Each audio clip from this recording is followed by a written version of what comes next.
আন্তর্জাতিকভাবে গুরুত্বপূর্ণ ভূমিকা পালন করেছে। বিশেষ করে সৌদি আরবের সঙ্গে তার ঘনিষ্ঠ সম্পর্ক ও ধর্মীয় মূল্যবোধের কারণে সৌদি জনগণের মধ্যে ছিল তার ব্যাপক জনপ্রিয়তা। তবে মক্কাবাসীর জন্য তিনি যা করেছিলেন তারা সেটি মনে রাখবে চিরকাল।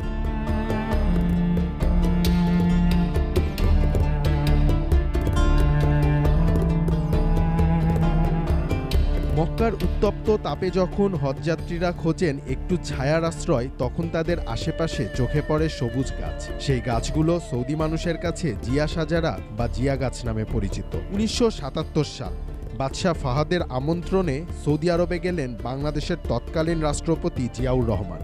বাদশাহকে উপহার দেওয়ার জন্য সাথে করে নিয়ে যান নিম গাছের চারা। সে সময় বাদশাহ ফাহাদ বহু দেশ থেকে মূল্যবান সব উপহার পেয়ে আসছিলেন, তাই জিয়ার সঙ্গীরা একটু অবাকই হলেন তার এই উপহার দেখে। তবে বাদশাহ ফাহাদ উপহার পেয়ে এতটাই আবেগ আপ্লুত হন যে তখন তিনি বললেন এখন পর্যন্ত তার পাওয়া সবথেকে মূল্যবান উপহার এটি।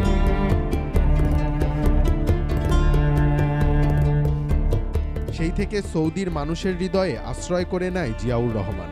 রাষ্ট্রপতি জিয়াউর রহমানের দেয়া সেই নিমের চারাগুলি আজও মহিরু হয়ে ছড়িয়ে পড়েছে সৌদি জুড়ে।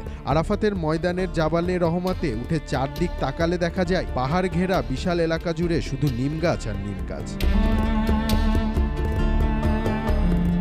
হাজিরা এই নিম গাছের শীতল ছায়ায় হজ পালন করেন। প্রচণ্ড গরমে নিম গাছের বাতাস তাদের প্রাণ জুড়িয়ে দেয়। গাছগুলো যেন আজও মরুভূমিতে টিকে আছে শহীদ জিয়ার স্মৃতি বিজড়িত হয়ে। সৌদির বুকে চিরস্মরণীয় হয়ে আছে বাংলাদেশের নাম।